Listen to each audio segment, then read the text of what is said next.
फिर हिंदू राष्ट्र बहुत पुराना है। अब सूर्य पूरब में उगता है, कब से उगता है पता नहीं, तो अब इसको भी संविधान की मंजूरी चाहिए क्या? আমরা ভারতের জনগণ ভারতকে একটি সার্বভৌম সমাজতান্ত্রিক ধর্মনিরপেক্ষ গণতান্ত্রিক সাধারণতন্ত্ররূপে গড়ে তুলতে এবং তার সকল নাগরিক যাতে বিচার, সামাজিক, অর্থনৈতিক এবং রাজনৈতিক স্বাধীনতা, চিন্তার, অভিব্যক্তির, বিশ্বাসের, ধর্মের ও উপাসনার। এক দশক আগেও ভারতকে হিন্দু রাষ্ট্র হিসেবে নির্মাণের ডাক দিতেন তিনি। এক দশকে বহু সংঘ ভেঙে যায়, গেছেও। রাষ্ট্রীয় স্বয়ংসেবক সংঘ যদিও নিজস্ব দর্শনে থিতু থেকেই পৌঁছেছে শতবর্ষে। শতবর্ষ উদযাপনের বক্তৃতামালায় কলকাতায় এসে ভারতকে পুরোপুরি হিন্দু রাষ্ট্র হিসেবেই দাবি করলেন সংঘপ্রধান মোহন ভাগবত। তার বক্তব্য, ভারত হিন্দু রাষ্ট্র এবং তা সূর্যোদয়ের মতোই নিত্য সত্য। कभी मन में आया संसद के कि बदलो और उसमें शब्द डालो, वो डालेंगे, नहीं डालेंगे तो भी ठीक है, हमको कुछ उस शब्द से मतलब नहीं है, क्योंकि हम हिंदू है, हमारा हिंदू राष्ट्र है, ये सत्य है। সংবিধান ভারতকে ধর্মনিরপেক্ষ রাষ্ট্রের স্বীকৃতি দিলেও সংঘের হিন্দু ভাবনা বয়েছে সমান্তরাল খাতে। সংঘের চালিকা শক্তি হয়ে থেকেছে হিন্দু রাষ্ট্র নির্মাণের স্বপ্নই। অথচ সংঘের প্রধানই দাবি করছেন যে ভারত চিরকাল হিন্দু রাষ্ট্রই ছিল। তাহলে ভেবে দেখুন, আরএসএস সংগঠনটা থাকার প্রয়োজন কি, তাই না? তাহলে তো সংগঠনের স্বপ্ন পূরণ হয়ে গেছে।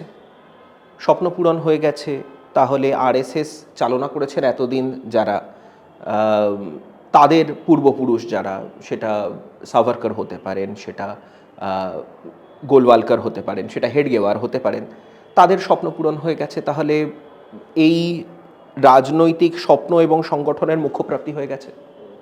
তাহলে এবার সংগঠনটি বন্ধ করে দেওয়া হোক, অথবা সেই শাশ্বতকাল থেকে যদি হিন্দু রাষ্ট্রই থেকে থাকে, তাহলে এই সংগঠনটির কোনোদিন প্রয়োজনই বা কেন ছিল?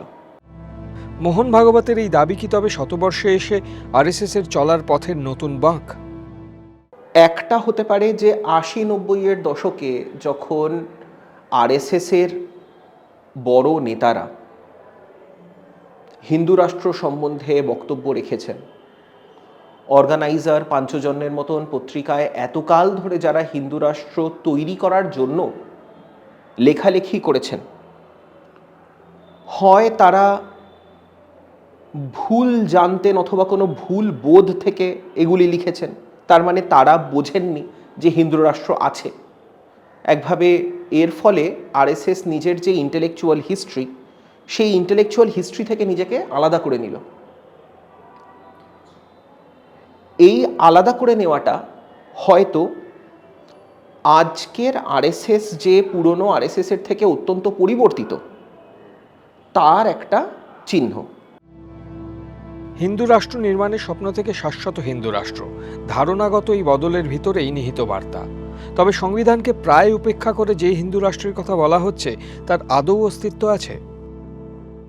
ভারত প্রাতিষ্ঠানিকভাবে 47-এর পর থেকে কোনো সময় হিন্দু রাষ্ট্র থাকেনি, তার আগেও কখনো হিন্দু রাষ্ট্র থাকেনি। ইরান যেরকমভাবে একটি ইসলামিক রাষ্ট্র, ঠিক সেরকমভাবে হিন্দু রাষ্ট্র একখানা তৈরি হবে, এমনটা আরএসএসের অন্ততপক্ষে তাদের যে নিজস্ব ইন্টেলেকচুয়াল ট্র্যাডিশন, সেটার মধ্যে যে ঠিক ওই একই রকমভাবে, যেটাকে আমরা বলে থাকি আনুষ্ঠানিকভাবে পুরোহিততন্ত্র, সেরকম পুরোহিততান্ত্রিক একখানা হিন্দু রাষ্ট্র তৈরি হবে, এটা আরএসএসের আর্লি ইন্টেলেকচুয়ালদের ধারণার মধ্যেও খুব একটা খুঁজে পাওয়া যায় না। তাহলে হিন্দু রাষ্ট্র বলতে কি বুঝি? হিন্দু রাষ্ট্র বলতে এখন যে জায়গায় হয়তো আরএসএস দাঁড়িয়ে আছে, যেখান থেকে দাঁড়িয়ে আরএসএস বলতে পারে যে কনস্টিটিউশনে এটা লিখলো চাই না লিখলো তাতে আমার যায় আসে না, তাতে আমার ভারী বয়ে যায়, এটা হিন্দু রাষ্ট্রই ছিল, হিন্দু রাষ্ট্রই থাকবে। এইটা বলার জায়গা আসে যখন আমরা হিন্দু রাষ্ট্রকে সংজ্ঞায়িত করব সামাজিক বর্চস্ব হিসেবে, যে হিন্দু রাষ্ট্র ঠিক রাষ্ট্র নয়, এক ধরনের সামাজিক আধিপত্য, এবং সেই সামাজিক আধিপত্যকে সে বলতে পারে শাশ্বতভাবেই কায়েম ছিল, কায়েম থাকবে, এবং যতক্ষণ ওটা কায়েম থাকবে, থোড়াই কেয়ার তুমি প্রাতিষ্ঠানিকভাবে মানো কি মানো না। ঘোষিতভাবে আরএসএস রাজনৈতিক ক্ষমতা প্রত্যাশা করে না। যদিও আরএসএস এর সঙ্গে রাজনীতির সম্পর্ক ওতপ্রোত। হিন্দু রাষ্ট্রের স্বপ্ন পূরণের বয়ান কি সেই যোগাযোগেও নতুন ইঙ্গিত? হিন্দু রাষ্ট্রের যে স্বপ্ন, যে স্বপ্নের একটা রাজনৈতিক কলেবর ছিল, একটা রাজনৈতিক শরীর ছিল, সেই শরীরটা হচ্ছে কতকগুলো ডিমান্ডস। সেই ডিমান্ডসগুলো কাশ্মীর সম্পর্কিত ডিমান্ড হতে পারে, সেই ডিমান্ডগুলি রাম মন্দির সম্পর্কিত ডিমান্ড হতে পারে। এই সমস্ত ডিমান্ডগুলো হচ্ছে এই স্বপ্নটার শরীর।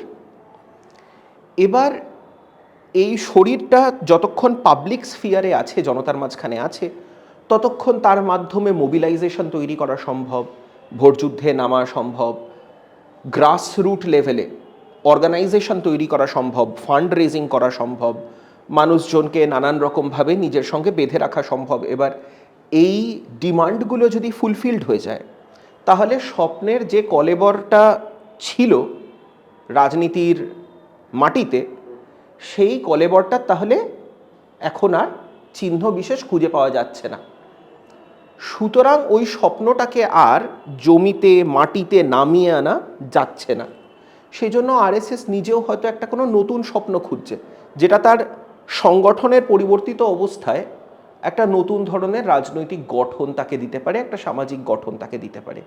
আরএসএস হয়তো বর্তমান রাজনীতিতে নিজের ফাংশন সম্বন্ধে কিছুটা আনশিওর একটা অবস্থার মধ্যে থেকে এই ধরনের কথাবার্তা এবার সামনে তুলে রাখছে, যাতে তারা এই জায়গাটা তৈরি করতে পারে যেখানে এবার তারা ভাবনা চিন্তা করবে তাহলে আগামী দিনে আরএসএসের ফাংশন কী, তার সোশ্যাল ফাংশন কী, তার পলিটিক্যাল ফাংশন কী, এগুলি ভাববার একটা জায়গা তৈরি করা হলো এই ধরনের একটা কথা বলার মাধ্যমে। অন্তর্গত বদল হোক বা নতুন স্বপ্ন, শতবর্ষে এসে হিন্দু রাষ্ট্রের কল্পনাকেই ঘষে মেজে নতুন করে নিতে হচ্ছে সংঘকে। আমি বলবো রাষ্ট্র, তুমি ভেবো সমাজ। আমি বলবো সমাজ, তুমি ভেবো রাজনীতি। এই যে কনসেপ্ট থেকে কনসেপ্টে সরে যাওয়া বোলচালের কথার মধ্যে, এটা সাধারণতই রাজনৈতিক মানুষদের মধ্যে, লিডারদের মধ্যে এটা দেখা যায়। এবার যদি আমরা এটাই ধরে নিই যে এই সামাজিক বার্চস্য অথবা সামাজিক আধিপত্য, এটাই হিন্দু রাষ্ট্রের যথেষ্ট সংজ্ঞা,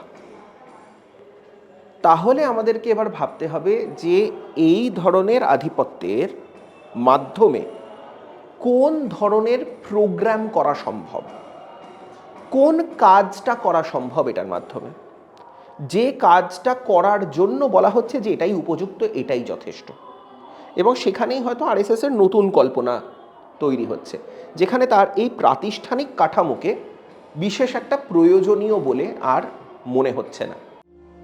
প্রাতিষ্ঠানিক কাঠামো পেরিয়েই শাশ্বত হিন্দু রাষ্ট্রের কল্পনা, এই ধারণা তাই নেহাত সংগঠন চাঙ্গা করার কথা নয়, বরং বহু স্তরের অর্থে তা যেন সংঘ সমাজ রাজনীতির সমীকরণ বদলেরই আগাম ইঙ্গিত দিচ্ছে।